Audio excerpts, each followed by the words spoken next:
Hello. Sometimes when we hang on to all the trauma and tragedy in our past, it keeps us from being who we could be or who we really are, because the stories we tell over and over limit us. On my website, I have a blog post about an exercise that one can do called The Two Stories of Me. But people rarely will take it on because it's a lot of writing, a lot of looking into painful past events, and having to really work at how you could possibly frame what has happened to you into something positive. It is a worthwhile exercise, but I do understand it's hard to do because I did it years ago and it was challenging to come up with a positive to a lot of the things that had happened to me. There is a way though. And because I know that the writing can be so intimidating to a lot of people, I had an idea that I wanted to do a slideshow. Just pictures that could be triggering, so I'll warn you about that would show certain potential scenarios from the past of some of us and how those can be rephrased or rewritten so that the stories we now tell are of empowerment and ways we have grown from what happened to us rather than limiting us, because a lot of people will use their past traumas as excuses to not go further. Yeah, but, or you don't understand what I've been through. I don't know how you could ask me to overlook that. So I'm going to share some pictures in slideshow fashion and then share some examples of how we could look at what are sometimes really awful situations and find the positives. And this is how we can rewrite our stories. It's not easy work necessarily. Now, if any of them resonate with you, adopt them as your own. Talk to the screen. If you need to finally say to someone that hurt you what you have always wanted to say but haven't had a chance to, say it. If you choose to forgive, then forgive. But if you're not ready to go there, that's okay too. It is not for the other person that you would be doing this exercise, it's for you. Because we don't see sometimes how we have benefited from what really was something we might have thought we would never survive. So here we go. If it is triggering, I apologize, but if you are going to continue to watch, I'm going to assume that you have been doing some personal work and realizing that you are limiting yourself. It'll be a worthy exercise if you're at that point where you're ready to face some of the stuff that has happened to you, call it for what it was, but then rewrite your story so that you can be empowered and move forward, because you can see, I did that. I triumphed over that. Oh yeah, I learned this, and this has really changed things for me in my life. So I will now be quiet and we will start with the different scenarios that may apply to your own lives, and do with them what you will. We take on our personal work when we're ready. And as to forgiveness, it's never for the other person. It's never saying what you did to me was okay. It doesn't imply that you have to keep the person in your life when you have forgiven them. It is for you. It is so you can dump the load of crap that you've been carrying around with you, with the anger, the resentment, the disappointment, the hurt, whatever it is. Forgiving someone is saying, I'm not going to let this limit me any longer. You were a creep, or you were awful. The things you did have no excuse, but I'm not holding on to it anymore because I'm ready to move forward in my life. I'm ready to take the world on. Okay, see you later. Bye. I had to come back with an oh yeah. What I did. Originally, this was supposed to be something else, and each picture has a birdie featured in it because part of this also could be releasing some anger or rage that you have been feeling about what has happened to you. So if you want to go ahead and say fuck you or screw you or shame on you or whatever it is when you hit upon a scenario that resonates with you, go ahead. That was the idea originally. I just kind of veered off into a different idea. Okay, now I'm done with my oh yeah. Bye. You were supposed to nurture me. You were supposed to make me feel warm and safe and secure. But instead you shamed me. You didn't allow me to be a little kid that makes mistakes and learns from them. You told me I couldn't get anything right. You told me I was embarrassing to you. You were so good at making me feel like some kind of oddity. You always had something to say about how different I was. And when I started to make friends, you told me, oh, they must be pretending, that there was really nothing about me that they could truly like. Living with you was like being an outsider looking in. You always made me feel like I didn't belong. I could have been proud about how precocious I was and how I could see things clearly, but you made me feel like I was some kind of witch because I could understand things that other kids my age couldn't. You didn't allow me to have a voice. I felt stifled. I felt shut down. I quit talking after a while because I knew you wouldn't listen. And after all this, you told me that I was someone that only a mother could love. That was supposed to be love? There was a time that all of this made me feel like I wasn't good enough. But I finally figured out you wouldn't have been on me as hard as you were unless there was something about me that made you feel insecure. Your not accepting me actually made me see just how special I was, and that I didn't have to reject myself just because you didn't have the ability to see what was unique and marvelous about me.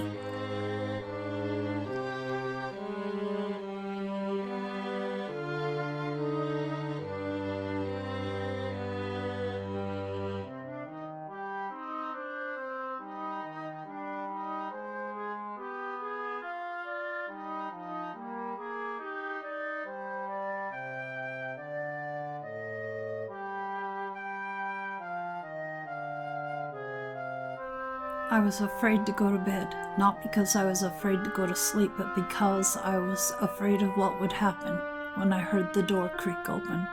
The things you put me through were hellish, the emotional wounds more than the physical wounds.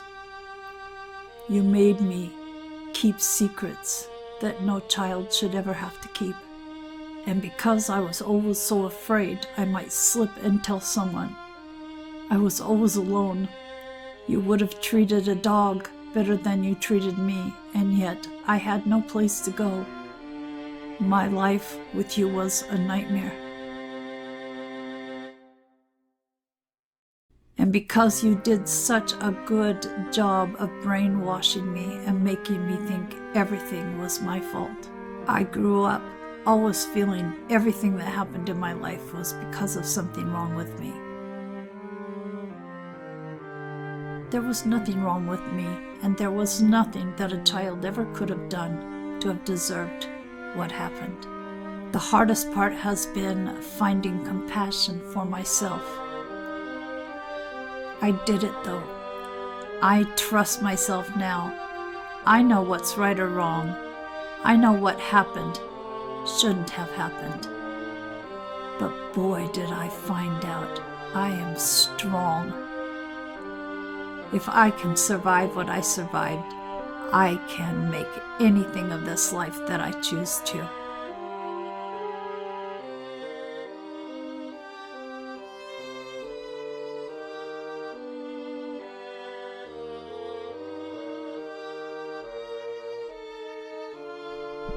Growing up as I did, I thought abuse was just part of what had to be in my life. People would see it even and not do anything, so I figured I deserved it. I just tolerated and tolerated and tolerated. I felt absolutely trapped when not even when there was questioning at the hospital did anyone do anything. And then one day I realized that I wasn't even living because I was in fear all the time. And I decided to stand up to you. I realized that I could fight back. And that's when I discovered my own power. And that I didn't have to take all this, that I didn't deserve it. That's when my new life began.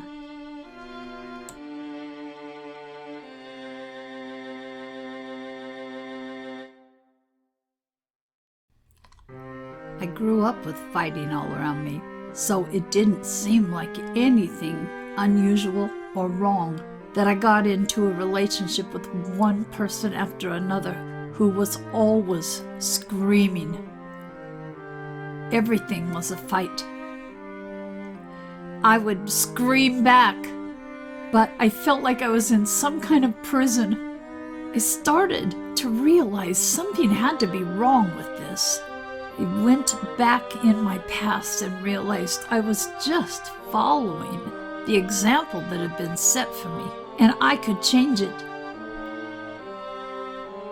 It became so much more important to make those changes when I realized you had to be in a prison of your own.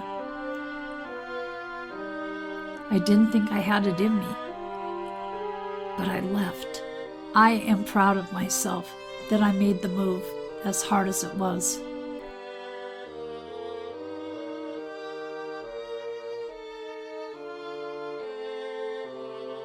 People would tell me I would never amount to anything, that I had no talent, and I believed them.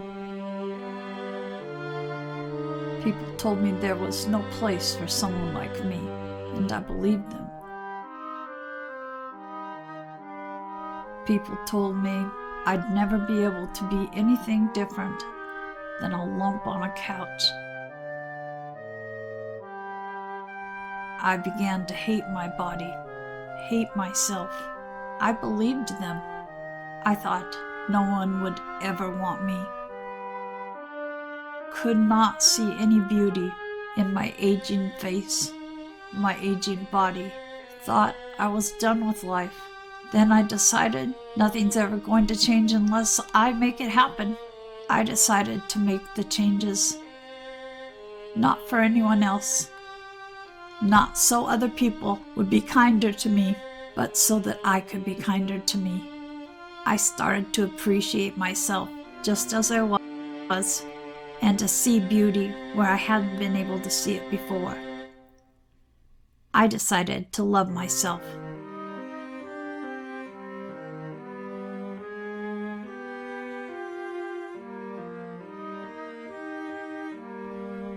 I grew up with parents who had very strong work ethics. They didn't have an opportunity to go to college, and I knew from a very early age that I was expected to go to college and educate myself in something that would make a lot of money, to become someone that they could brag about and be proud of. The problem was that in the work world, I wasn't happy. This wasn't what I wanted to do. But my partner would get worried about how we were going to pay the bills anytime I suggested that I would like to cut back on my schedule and do something fun on occasion. I wouldn't even take a day on a weekend to go to the beach and just breathe in the salt air and relax. My life was all about commuting to work, busting my ass when I was there, commuting home, and then pulling out the computer again to do some more work. It was slowly killing me. Any time that I would mention to friends even that I wasn't happy, they would tell me, hey, that's just how the world works. It really doesn't matter if you're not happy. It's about the almighty buck after all. I thought long and hard and realized that this wasn't living for me. It cost me my relationship ultimately, and it cost me some friends also, but I decided that we're not put on this earth to bust our asses until we die. A lot of people put off living thinking that they'll get to it when they get to a certain age, and some of them never make it to that age. That wasn't going to be me. So no matter how much disapproval it brought upon me, I decided I was done with the rat race, and I was going to start doing what made me happy. Best decision of my life.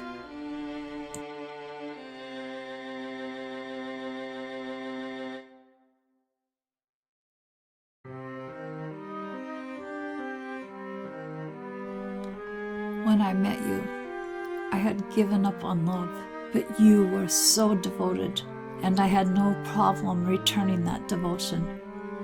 I wasn't sure about marriage, but when you asked me, I knew that you were the person I wanted to spend the rest of my life with. When I said till death do us part, I meant it. And then there came a point when I realized you were pulling away from me. But every time I asked you if there was a problem, you denied that there was one. I will admit I closed my eyes. I didn't want to see the truth. But then there it was. The truth slapped me upside the head. But then I heard that that relationship had broken apart also, and saw that this wasn't all about me. This didn't have to mean that I wasn't good enough. This could actually be your own issues. I woke up and I saw myself in a more clear way, could suddenly see a value that I had never registered about myself before. I also could see that I hadn't been happy for a long time. You actually did me a favor. I wish it would have gone down differently, but I found my freedom.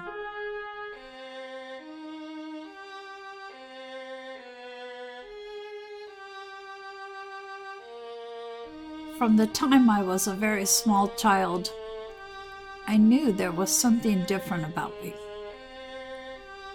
I saw the world in a different way than everybody else, and that didn't meet with approval. It was hard to make friends. I felt like I was a stranger in my own home with my own family, and I ended up being alone most of the time. I learned that it wasn't okay to be different. And so I started pretending to be like the others around me. I put on a mask, and I wore different masks depending on which people I was around and what they wanted of me. I began to feel like I was some kind of plastic person. I knew I wasn't being true to myself. But this world doesn't make it easy to be someone that stands apart. Then I started looking around at all these people that were judging me, the normal people, and I realized they didn't seem to be having much fun in life. I started to let the real me out, and of course, it was met with derision. People laughed at how quirky I was. But I decided I would rather have fun in life, being who I really am, than to fit in. I decided it's okay to stand apart.